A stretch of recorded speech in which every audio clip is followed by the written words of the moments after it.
Welcome to the Karen Kenney Show. This is the place where we take a no bullshit look at life's little lessons. Here, together, we find the spiritual glory in even the most wicked hard story. This is a journey from fear back to love and how we can find our greatest strength and happiness in some of the most unlikely places. I believe that if you're willing to change your mind, you can totally change your life. So, are you ready to rewrite your story and choose to live free? Let's do this.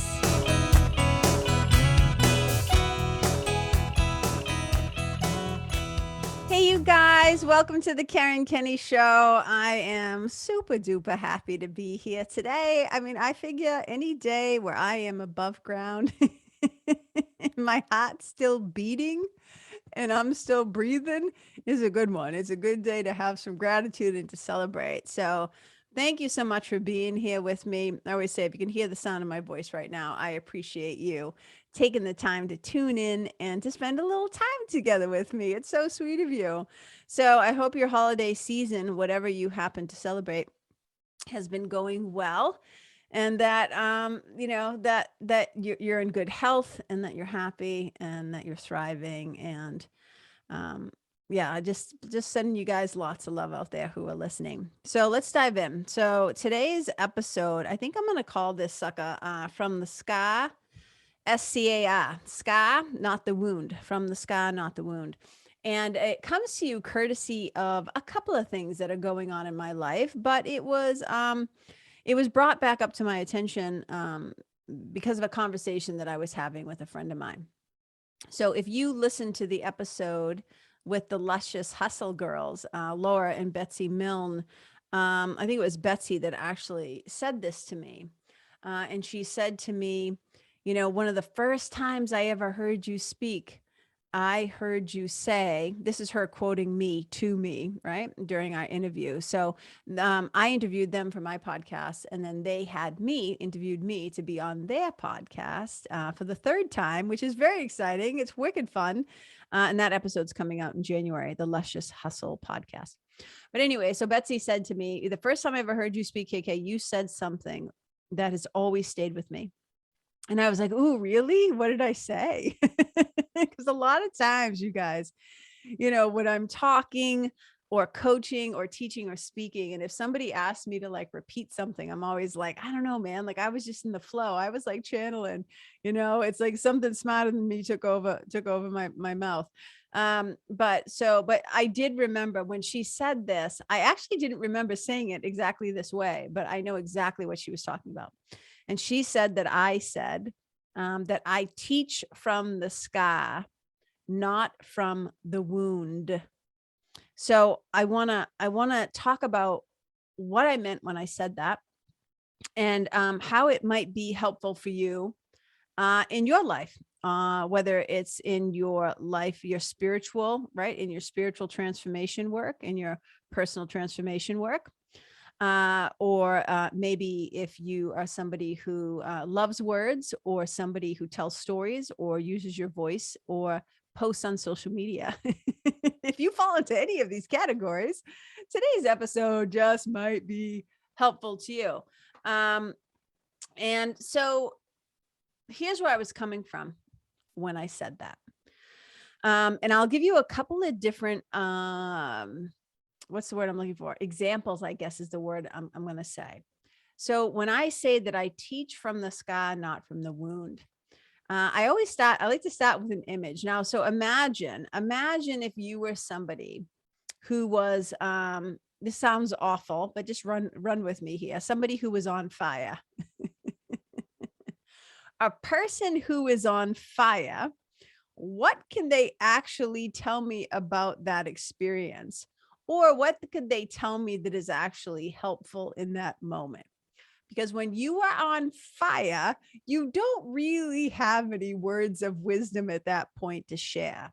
When you are on fire, and I stuck a mic in front of your face, now roll with me. I know this is a little out there as an example, but just imagine, right? If you're on fire and I'm like, so what's going on? How does this feel? All they're going to be screaming is stuff like, hot. It's hot. It hurts. It burns. I need help. They're in no position to really give me, right, as a bystander. It's like at that point, they're still on fire. They can't actually probably tell me anything um other than about their own pain and suffering, right? They're in the process of creating the wound, never mind being in the wound, right? Afterwards. So the reason why, when I say, like, just hold on to that visual for a second, right? I think what the role of a really good teacher or mentor or coach or a leader or somebody who guides or a visionary or whatever, right? What their role is to not report to us from the field while the fire is currently happening. I don't actually have anything valuable to share with my friends and family, my people, my community, my clients, my members, right? Anybody who maybe follows my quote unquote content, right? The people who are going to read my book, and we'll get to that next. I can't really be helpful to them until after I've already put the fire out, got some medical attention, got the salves and the bombs and the neosporin and the bandages or whatever they would use to heal the burns, had some time to think about how the fuck did I catch on fire in the first place?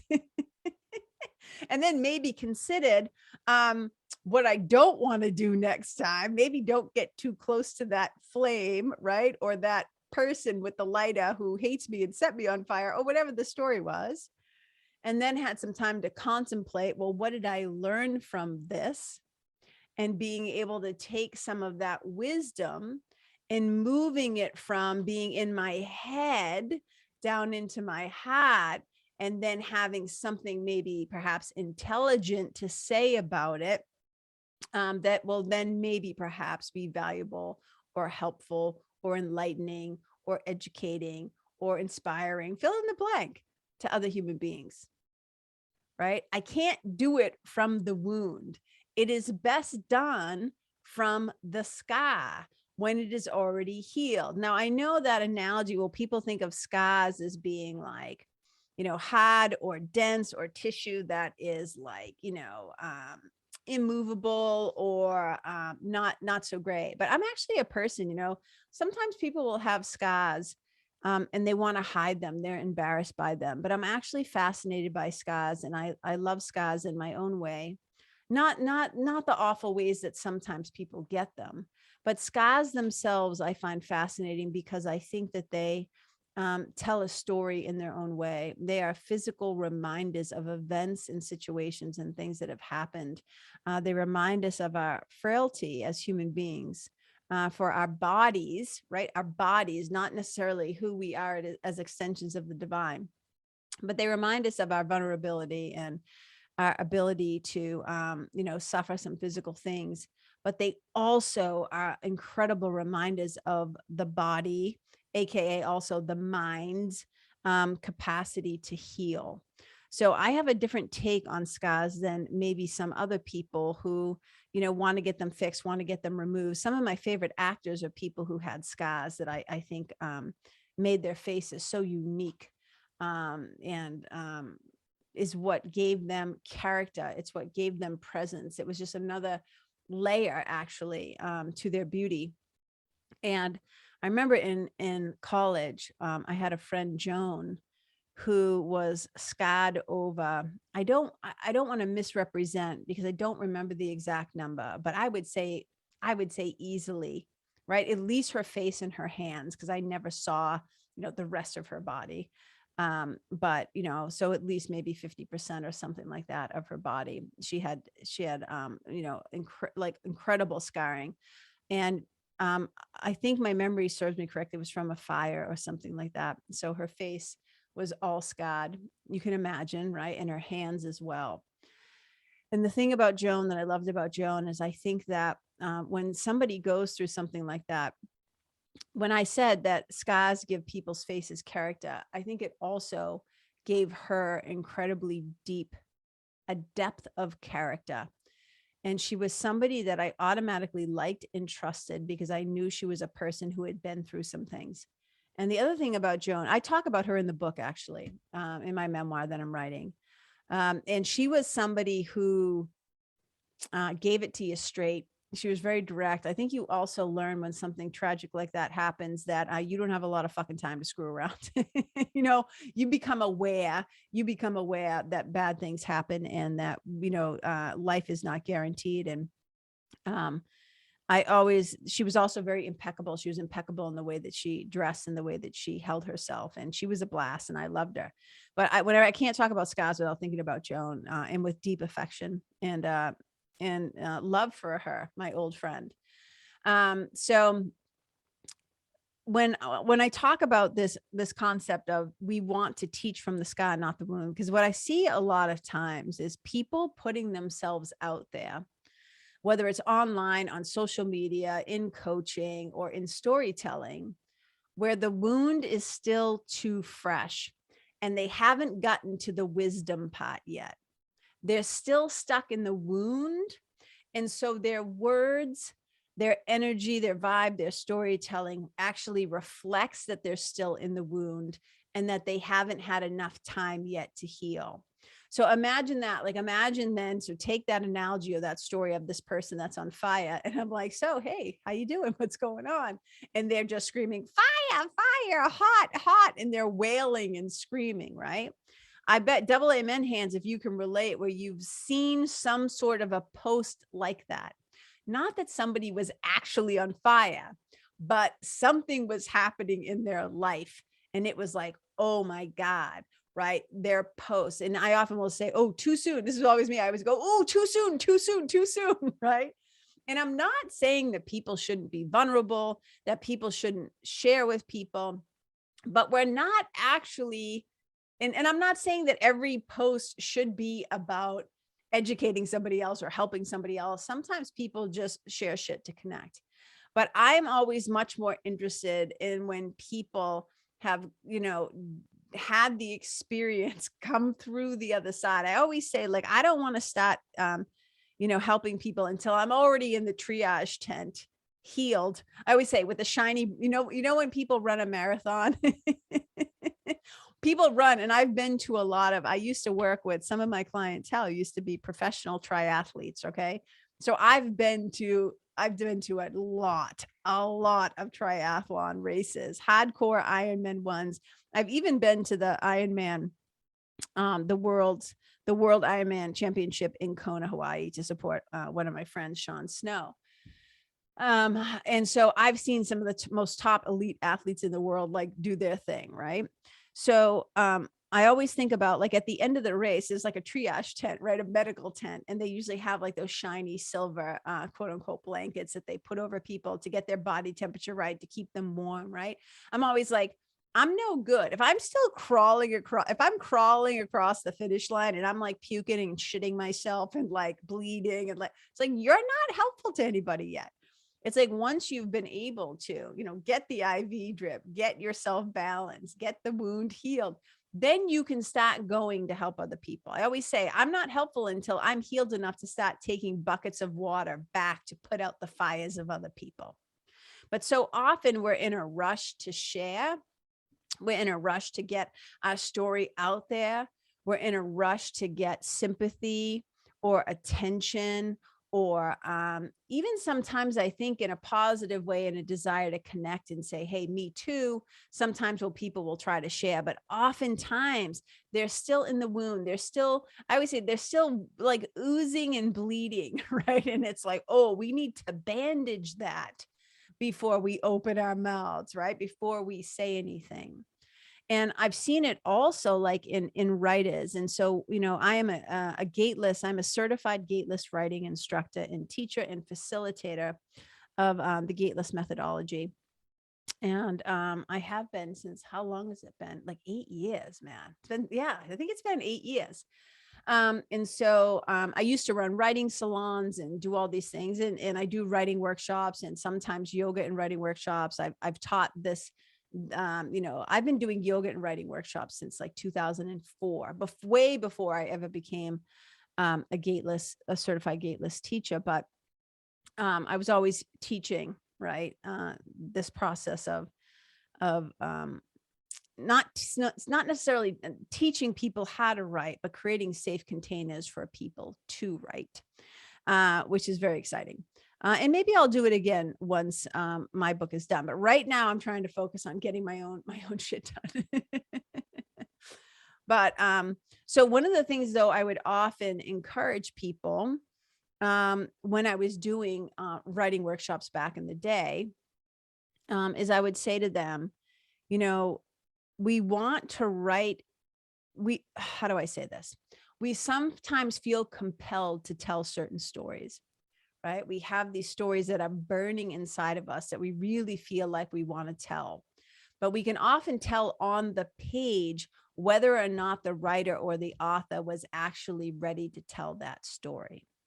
So sometimes if you've ever read something and we'll see it like as a reader, you know, some of you might have had this experience where you're reading a book and you can't actually connect with the character because they're still stuck in victimization and self-pity. And so the language is more just like somebody has a bullhorn where they're screaming, it wasn't fair, it wasn't fair, he's an asshole, they're a jerk, they did this to me, they did that to me. And it actually hasn't come to a place where there's some sort of resolution, or even if they're still grappling with the mystery, that's better than just feeling like shouting from the rooftops, you know, I'm on fire. And it can be really hard sometimes to know when you're ready. And I've heard other, you know, writing, famous writers and writing instructors and in workshops, many workshops that I've been in and stuff like that, where they said it might not be time yet to tell this story. And especially, you guys, if it was something that was incredibly traumatic, where something awful or brutal or violent or devastating happened to you or to somebody that you loved. Sometimes you can tell in the quality of the writing and the tone of the writing or whatever. And so what I'm saying is also, you know, this shows up across the board in our lives in some way, where it's like, you know, people who don't like to be alone, they'll try to hurry up and rush into like a new relationship after a relationship ends, and they're still dragging all of their wounds and all of their emotional baggage from the last marriage or partnership or a situation. And it's just like the new person just, it's like, oh my God, they don't even know what they're getting into, because that person is still coming from the wound. They haven't healed enough. They haven't healed enough yet to actually be fully present in the next relationship. And so it's important that we take a look at our lives sometimes and say, hey, am I ready yet to talk about this, to share this, to teach from this place? And because one of the things that I see sometimes in entrepreneurship in the online world is I feel like sometimes that there is such a demand for constant connection with the outside world and sharing really personal stuff through content. And I just don't think it necessary. And look, I'm always willing to be the oddball in the room. I'm willing to have the unpopular opinion. You know, I just think that sometimes people need to slow down and really ask themselves, why am I really sharing this? Why am I really sharing this? What am I hoping to quote unquote get from this? What am I hoping that the whether it's a reaction or a response or whatever is from it? Because if we don't know why we're doing a thing, if we're not cognizant enough, if we're not conscious enough and aware enough to know when we're actually looking for, again, sympathy, pity, attention, whatever, versus I'm sharing this because I think it might help somebody else, that you know, meaning that it's meaningful. We have been able to draw some meaning from it, assign like new meaning from it, not from that wounded place, but from that place, again, the scar place or the healed place or the wisdom place, where it's like, I'm still standing, I survived. Here's some shit that you might find helpful about what I went through, about my experience. Because otherwise it's just like vomiting. It's like vomiting, you know, like, you know, just all over people. It's just like, whoa. too much. And a lot of people's nervous systems right now, always, even pre-pandemic, I think people were wound a little like, right? Like a little extra tight. And right now, people barely, they're dog paddling, keeping a lot of people keeping their, trying to keep their heads above water.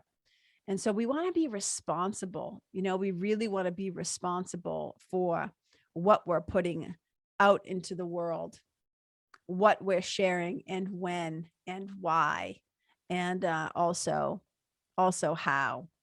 And that's the thing. Like today I was, so this past weekend I had a pretty successful writing weekend, and I wrote like, I don't know. I initially wrote like 3,000 words, but then I wrote like 3 or 4 more pages. So whatever that was. So I ended up writing like 4,200 words. I don't know, something like that. And I was sharing it with my friend Sarah, who is, for lack of a better word, my writing coach. And but basically, she just I send the pages, she catches them, she receives them. She's not, telling me how to write, what to do. She basically catches and listens and supports me. And so I was reading some of the pages that I had written to her out loud. Sometimes she'll read them to me, but this week was one of the first time I read them to her. And I was crying while I was reading some of the sections, not because I'm still in the wound, but because I was, the scenes, I was so present in the scenes that my body could remember what I was feeling at that time. Right. I'm able, and that's kind of part of my process when I write, is I literally try to put myself in my mind back in that time and place so that I can feel and sense, right, and remember the details around me. But if I just wrote from that place back when I was, 12 or 17 or 21 or 25 or whatever, and I didn't allow the adult me, who now actually has some wisdom from what happened to me. So if the whole book was just about like, oh, my mother was murdered and poor me and all these terrible bad things happened to me, and that's all it was, like, it would be so overwhelming. It would be so overwhelming for my audience. It would be so overwhelming. Like, it would just be like, oh my God, like we just don't get a break. We have to give our viewers, we have to be kind to our audience. We have to be kind to our listeners, to our readers. Imagine if I just got on here every week and I just raged into the microphone. Like, who wants to listen to that? You know what I mean? It's like, not me, unsubscribe, right? No, thank you. No fucking thank you. Take it somewhere else. I love you, but all set. You know what I mean? So I guess what I'm trying to say is, like, so when I was reading it, I was crying because I was remembering the feeling from being back there. But I don't stay there, like, but I love that I have the capacity to feel that deeply and to remember in that way. And then to also move to the next part where I actually have something valuable to say about it. Hopefully, the book, it remains to be seen what the rest of the world thinks when the book finally comes out. But I think all of this is what I'm trying to say, you guys, is that, especially if you're a coach, like, especially if you're somebody who is leading other people, it's just like when people fly off the handle too. Like, I think about this. Have you ever had a boss or somebody who doesn't know the whole story? Remember how I did that episode on knowing the real story? How powerful that is, because sometimes we're just operating with not enough information yet. And sometimes, like, somebody will like fly off the handle. And then when you say to them, hey, da da da da da, they go like, oh, I'm so sorry, I misunderstood. It's like, yeah, because you didn't have enough information yet. And sometimes we do that, where we start spewing our stuff without giving ourselves enough time. We personally have not gathered enough information yet to be able to tell our own story from a place where it's actually, again, helpful or inspiring or valuable or connecting to other people. It's, if it's too soon, it's no good. I always say, if something is wicked hot in your life, and I would say, like, so I'll just make up some scenarios, right? Like, if you're writing a scene of being kidnapped, or writing a scene of being raped, or writing a scene of, and it might be not even just writing, it could be telling a story or telling whatever, And that's all that we're doing all the time. PS so often in marketing, online, when we share, when we connect with each other. It's like, think about how so many of your conversations with your best friends, your girlfriends, your mom, whoever, starts with, oh my God, so I was at the store, and you're not going to believe, right? We're telling stories all the time. We tell them in our mind, we tell them with our mouths, right? We write them, we post them, we share them. And so if we're telling them too soon, it's not helpful. So I always say, if something really hot, if you're writing about something really hot or speaking about something hot, you've got to be able to tell it cool. You've got to be able to tell it cool. And you tell it cool when you're on the other side of it, when you're in the wisdom, when you're in the sky, when the body, the mind, the psyche has had a chance to actually heal.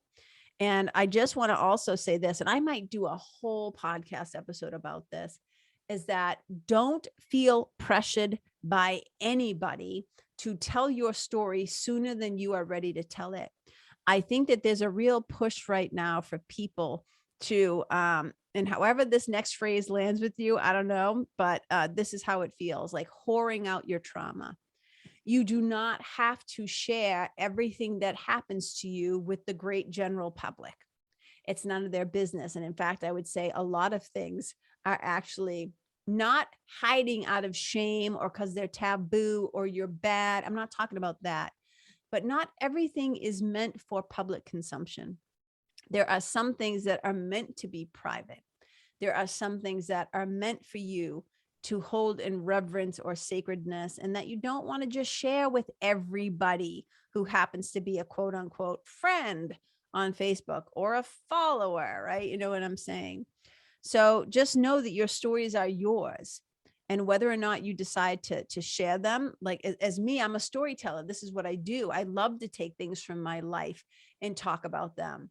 But I don't like to talk about them until, like I said, I've had some time to be with them, to integrate them, to process them, to practice them, to come to understand them, right? So I'm not living in like magical thinking or in like wound, like that seeping, bleeding, gushing wound. It's like, oh God, put a Band-Aid on that thing, So I just think sometimes, especially in the age of social media, and now when I just think about all the avenues, yeah, you know what? It's great. It's great, I guess, that there's, different ways for us to connect. And there's like Facebook and Instagram and TikTok and Clubhouse and Snapchat and this and email. Like there's 1,000 ways nowadays to quote unquote be a content producer, to be a creator, right?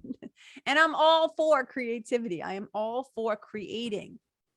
I'm all for sharing and teaching, but not from the bloody mess. And I'm not saying that things can't be raw. I'm not saying that things can't be vulnerable, but it's not even but. And we should be mindful about what we're choosing to share, when, how, with who, and what. Did I already say what? But what is important. So I'm okay with saying it twice. So you guys, I hope that this has landed in some way from my hat to your hat. Maybe it gets you to think about some things. Maybe it will be a way to consider, what you're going to be sharing or writing out there. And writers out there, man, please do tell your stories. And your thing might have to go through several drafts in many years. And I think sometimes, when people have asked me like, wow, it's taken you a long time to write this book, or people, first of all, I'm like, have you ever tried to write a book? And I'm not talking like a quick little business book so you can finally call yourself an author, and like a self-help, like quickie dicky dick. I'm not bagging on self-help books. I don't mean it like that. But that's another thing that I see happening a lot in the entrepreneurial world, is people just want to bang out these quick books to be able to call themselves an author and be seen as an expert and make a buck and like whatever. And that's, I'm not saying I won't ever maybe write some sort of a book in the entrepreneurial space, but that's not what I'm writing. I'm writing a memoir. I'm writing something that is a little bit different. And so when people say to me, it's taking you a long time, and I'm like, yeah, because it's taken me a long time to be able to there's many reasons why. I think in a lot of ways the story was still telling itself. Part of it was, finally sitting my ass down and making time in my life to do it, which means I had to scale back like what I was doing in my business, because I was no longer willing to sacrifice this book at the expense of making money. And I believe that this book is gonna. I have so much belief. I have so much belief in this story and in this book, and so I'm playing the long game and I'm rolling the dice and I'm going for it. Um, but where was I going with that? Oh, so part of why it's taken me so long, I do believe also the story was still telling itself. There were things that needed to be resolved and things that needed to come to completion. But also, I think that I needed that time and space to process a lot of the trauma that happened, and to be able to extract it in a way where it's going to be something that other people are going to want to read.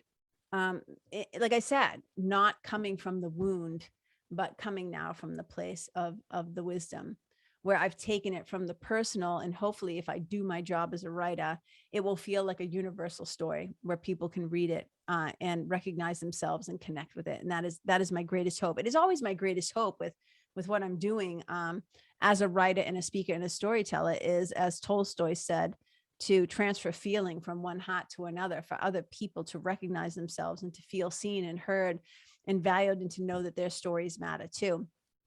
But it wouldn't be doing a service to anybody if I just came onto the page and screamed for, 250 pages. My mother was murdered and it was awful. Like, yeah, that's to be expected.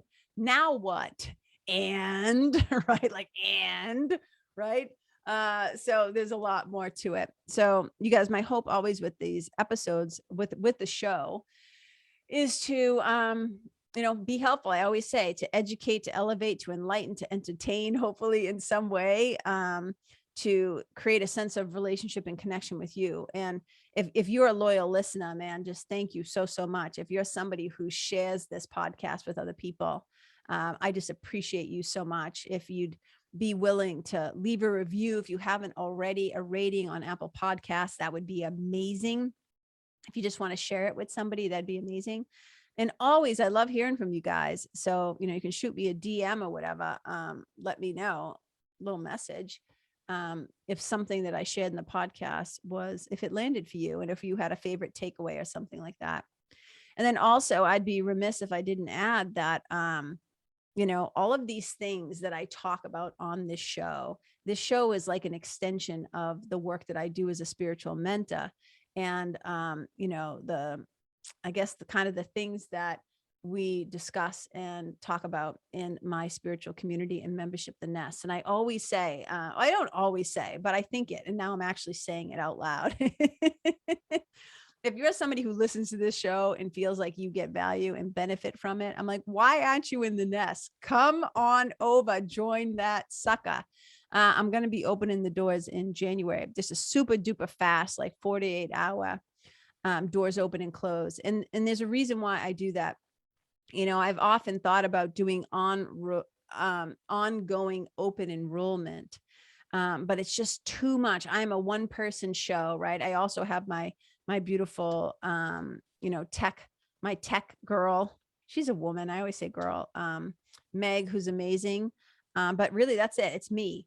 So I do everything. So the upkeep on keeping the Nest open every single day of the year would just be insane for me. It just wouldn't work. And that's why I do it like 2 big public opens a year, and then I do 2 smaller, like secret squirrel launches, like on the backside. So if you're somebody who wants to get your foot in the door, if you want to come join me and hang out and get some coaching and be a part of an incredible community and do the spiritual work and to dive into some of these things that I talk about on the show all the time, this is your chance. So you just have to get on the waiting list for the Nest, because that group is going to be, the people on the waiting list are the first ones they're going to find out. They're going to be able to get in, boom, when those doors open. Like I said, it's only going to be like a 48-hour window. So it is KarenKenney.com/nest, NEST. So you guys, I hope you're out there and that you are also being mindful and present enough to know where there are wounds and that you are attending to them. that you are taking good care of yourself physically, emotionally, mentally, spiritually, that you are being kind and compassionate to yourself and to others, because it's like the walking wounded out there right now. P.S. by the way. So we need the people in the world. And this is one of the things I often say to the people in the nest, is that the world needs help. The divine sent you, like, the world needs help. And the way we help and heal each other is that we do the work. We do the work to become healed, so that then we can actually help others. We can't help other people. If I'm on fire, I can't help the other people that are on fire. I've got to put the fire out first, get some buckets of water, and then go back. That's when I can actually help put out other people and bring them to safety. And I think, again, like in some ways, metaphorically, this is what a good spiritual mentor does. We go first, and then we come back to help. So you guys, I love you. I celebrate you. I see you and I feel you deep in my heart. Thank you so much for being a part of the Karen Kenney Show podcast family.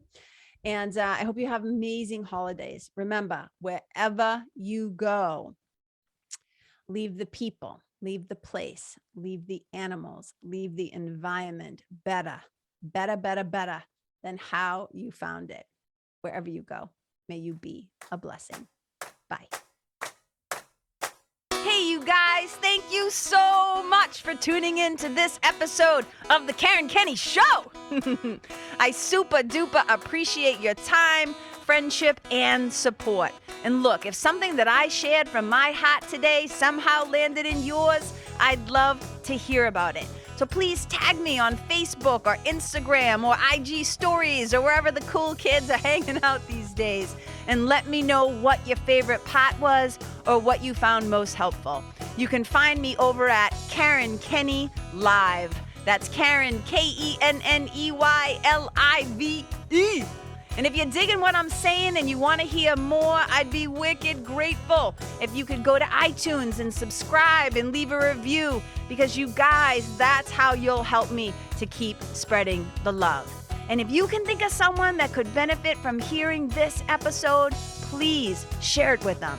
I'd also love to stay connected with you. So if the feeling is mutual, please go to KarenKenney.com/freebie and download my free guide to building your spiritual team. Until next time, my brothers and sisters, keep living in the fearless flow. Know that I see you, I appreciate you, and I love you. And wherever you go, may you be a blessing.